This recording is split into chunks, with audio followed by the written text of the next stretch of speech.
बिस्मिल्लाहिर्रहमानिर्रहीम, अस्सलाम वालेकुम। मैं हूं मखदूम शहाबुद्दीन। 13 फरवरी 2026 जुम्मे का दिन।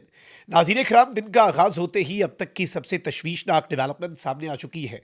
एक जानिब मुज़ाकरात के बाद मस्बत पेशरफ्त की उम्मीद, वहीं दूसरी तरफ ईरान के इनकलाब की सालगिरह के दिन नेतन्याहू का डोनाल्ड ट्रंप से मिलना। ये सब कुछ बिला वजह नहीं है, और इस सब के अंदर बहुत कुछ ऐसा है जिसकी पर्दादारी है। डोनाल्ड ट्रंप की तरफ से एक और धमकी दे दी गई है, और अमेरिका का USS Abraham Lincoln strike group, एक बहरी बेड़ा और उसके साथ डिस्ट्रॉयर्स, वो ऑलरेडी ईरान की स्ट्राइक रेंज पे हैं। लेकिन इसके साथ ही साथ अब एक और बहरी बेड़ा जो है वो ईरान की तरफ रवाना किया जा रहा है, और ईरान ने भी आगे बढ़ने से मना कर दिया है अमेरिका को, और कहा है कि इससे आगे अब नहीं आना, वरना हम इसे जंगी इकदाम समझेंगे। जो ऑलरेडी आपकी मिलिट्री डिप्लॉयमेंट है वही काफ़ी है एक जंग का आगाज़ करने के लिए, लेकिन अब जो आप करने जा रहे हैं वो एक बहुत तशवीशनाक चीज़ होगा। फिर इसके साथ ही साथ बेसिस से फौजियों का हंगामी इनखला जो है वो भी शुरू हो चुका है। मशरक़ वस्ता से कुछ इंतहाई गैर मामूली खबरें हैं जो आपके सामने रखनी है, लेकिन उससे पहले दरखास्त वही है कि हमारे इस चैनल को भारत, अफगानिस्तान और पाकिस्तान मुखालिफ मुतअद्दिद अकाउंट्स की तरफ से रिपोर्ट किया जा रहा है। इस रिपोर्टिंग का असर ज़ाहिर इस तरह से होगा कि इस वीडियो को लाइक करें, और एक के बजाय आपने ज़्यादा से ज़्यादा कमेंट्स जो हैं वो करने हैं। डोनाल्ड ट्रंप लगातार इस तरह की स्टेटमेंट्स दे रहा है जो ये वाजे करती हैं कि अमेरिका ईरान की आर्म ट्विस्टिंग करना चाहता है, यानी बाजू मरोड़ के ईरान से मुतालबात तस्लीम करवाना चाहता है, और इसीलिए ये बहरी बेड़ा और तमाम जंगी तैयारियाँ इसी सिलसिले की एक कड़ी है। अब जौहरी मुआहिदा जो अमेरिका चाहता है उसमें इसराइल ने अपनी रेड लाइन नेतन्याहू ने ट्रंप से मिलकर बता दी कि भाई ईरान सिर्फ यूरेनियम एनरिचमेंट नहीं रोकेगा, ईरान सिर्फ एटमी हथियारों से पीछे नहीं हटेगा, ईरान लॉन्ग रेंज बैलिस्टिक मिसाइलों को भी गिव अप कर देगा। यानी ईरान ऐसे तमाम तरह अपने मिसाइल टेक्नोलॉजी को तर्क कर देगा, तल्फ कर देगा, वो मिसाइल जिनकी रेंज इसराइल तक हो, यानी इसराइल अपने आप को उसके बाद महफूज समझेगा। यानी इसराइल के पास तो ऐसे मिसाइल होंगे जो ईरान तक पहुंच सकें, लेकिन ईरान के पास ऐसे मिसाइल नहीं होने चाहिए जो इसराइल तक पहुंचे। अब ये मुतालबा है, अब ये मुतालबा ईरान कहता है इलॉजिकल है, हम इसके ऊपर बात ही नहीं करेंगे। अब मुज़ाकरात के हवाले से जो ट्रंप ने एक बाज़गश्त की हुई है, ये गालिबन इत्माम हुज्जत लग रहा है, क्योंकि ट्रंप की स्टेटमेंट्स जो हैं वो डिप्लोमेटिक नहीं है। ट्रंप जो है वो हर मुज़ाकरात की बात के साथ उसी जुमले के अंदर एक धमकी भी लगाता है, तड़ी भी लगाता है, और ईरान जो है वो तड़ियों और धमकियों के अंदर आ नहीं रहा, और ईरान कह रहा है कि धमकियों के अंदर अगर मुज़ाकरात हुए, धमकियों के दौरान अगर मुज़ाकरात हुए तो इसे तो फिर दुनिया सरेंडर समझेगी, हम इस तरह नहीं करेंगे। अब इस सब के अंदर मैं आपको ये बता दूं नाज़रीन इकराम के डोनाल्ड ट्रंप ने एक मरतबा फिर मीडिया से गुफ्तगू की है और ईरान को खबरदार किया है कि अगर ईरान ने अपने जौहरी प्रोग्राम के ऊपर कोई मुआहिदा ना किया तो उसे इंतहाई तकलीफ दे नताइज का सामना करना पड़ेगा। यानी जो नताइज होंगे, जो रिजल्ट्स होंगे, वो एक्सट्रीमली पेनफुल होंगे फॉर ईरान, ये ट्रंप का कहना है। अमरीकी सदर ने मीडिया से गुफ्तगू करते हुए कहा कि ईरान के साथ मुआहिदा करना बहुत ज़रूरी है, बसूरत दीगर हालात बहुत ख़राब हो जाएंगे। डोनाल्ड ट्रंप ने कहा कि हमें एक मुआहिदा करना होगा, वरना ईरान के लिए सूरत हाल निहायत संगीन और बहुत तकलीफ दे होगी।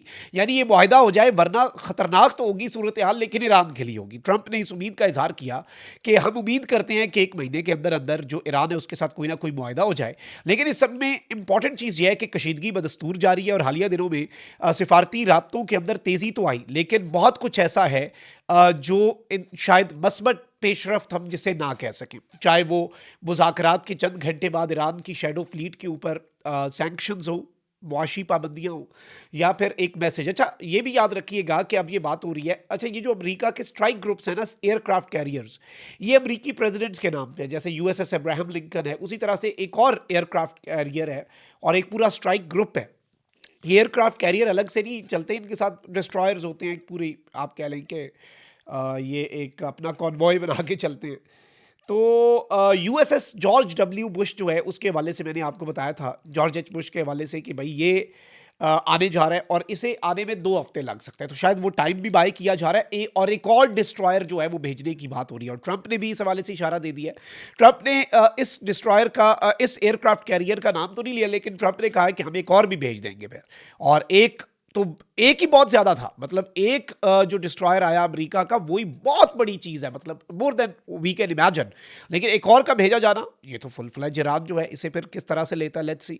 अब इस सारी सूरत हाल के अंदर ईरान जो है उसने एक सख्त इंतबाह जारी किया है, ईरान की तरफ से एक वार्निंग जारी हुई है, और दूसरी अमरीकी कैरियर की तैनाती को जंग की अलामत करार दे रहा है ईरान का सरकारी मीडिया। और याद रखिएगा, ईरान के सरकारी मीडिया की स्टेटमेंट को ईरान की ही स्टेटमेंट समझा जाता है। ईरानी सरकारी मीडिया ने खबरदार किया कि अगर यूनाइटेड स्टेट्स खित्ते में दूसरी एयरक्राफ्ट कैरियर स्ट्राइक ग्रुप भेजता है तो इसे यकीनी तौर पर जंग की तरफ बढ़ने वाला कदम समझा जाएगा। अमरीकी फौज पहले ही एक कैरियर और दीगर अस्करी असासे तैनात कर चुकी है, और मुमकिन है कि दूसरी कैरियर स्ट्राइक ग्रुप भी मशरिक़ वुस्ता भेजी जाए अगर मुज़ाकरात नाकाम होते हैं। मुझे ये लग रहा है कि इस वक्त अमरीका जो है वो इसे रवाना करेगा, ताकि ये पहुंचे तो सही ना, इसे पहुंचने में भी 2 हफ्ते लग जाने हैं। ये यूएसएस अब्राहम लिंकन भी अच्छा खासे दिन लगा के आया है। तो ईरान अब ये इंतबाह जारी कर रहा है, ईरान कह रहा है खबरदार यहीं पे रुक जाओ, स्टॉप राइट हियर, इससे आगे नहीं बढ़ना। ये कौन कह रहा है जी? ये ईरान की तरफ से मौक़िफ़ सामने आ रहा है। अब ईरान की तरफ से जो मौक़िफ़ सामने आ रहा है, लेट्स सी कि मामला कहाँ पर जाता है और किस तरह की चीज़ें होती हैं। लेकिन इस सब के अंदर एक चीज़ बड़ी वाज़ेह है, ईरान ने अपने चाहे वो खुर्रमशहर और सिजल जो बैलिस्टिक मिसाइल्स हैं वो हो, इबाद गदर वन जो है वो हो, फतह वन, हज कासिम और खैबर शिकन मिसाइल्स हो, या दिसफुल मिसाइल, ईरान ने यह बात वाज़े कर दी है कि अमेरिका के तमाम तर बेसेस हमारे निशाने पर हैं। अमेरिका ने भी इसी खतरे के पेश नज़र third air defence system, anti drone laser guns और पैट्रियट मिसाइल डिफेंस सिस्टम जो है वो तैनात कर दिया हुआ है। और ये जो तैनात किया गया है पैट्रियट मिसाइल, ये भी इसीलिए है, लेकिन देखें ना वही 100% एक्यूरेसी क्या होगी, 1% भी अगर ईरान क्योंकि बल्क में करता है। अब ईरान ने जो एक पहला मैसेज दिया है अमेरिका को, एक ऐसे सिनेरियो में जब बात हो रही है कि ईरान की तरफ एक और स्ट्राइक ग्रुप भेजा जाएगा और ईरान के ऊपर अटैक हो सकता है, और इसराइल के हवाले से भी यही बात की जा रही है क्योंकि इसराइल ने जो मुतालबात के लिए बातें सामने रखी हैं। फिर इसके साथ ही साथ ईरान के जो सुप्रीम लीडर हैं उनके वो हैं मुशीर, और तेहरान के सिक्योरिटी चीफ हैं। इन्होंने ये बताया है कि भाई और ये कह रहे हैं जो लारजानी है, इनकी तरफ से ये स्टेटमेंट आ रही है कि इसराइल जो है वो कोशिश कर रहा है कि ईरान और अमेरिका की टॉक्स को सैबोटाज किया जाए। और अब तो वॉशिंगटन एग्जामिनर ने भी ये तज्जिया दे दिया है कि जी इसराइल और अमेरिका की अप्रोच डिफरेंट है, लेकिन अमेरिका जो है उसे कुछ ना कुछ करना होगा। और इसमें इवन मिडल ईस्ट मॉनिटर ने कहा है कि अमेरिका ने इसराइल को सीक्रेटली बता दिया है कि ये टाइमलाइन होगी, तब तक अटैक हो सकता है। और इस सब के अंदर जो यूएस ईरान कॉन्टैक्ट है उसके ऊपर बाज़ाब्ता तौर पर अब इसराइल जो है उसे कंसर्न्स भी होते जा रहे हैं।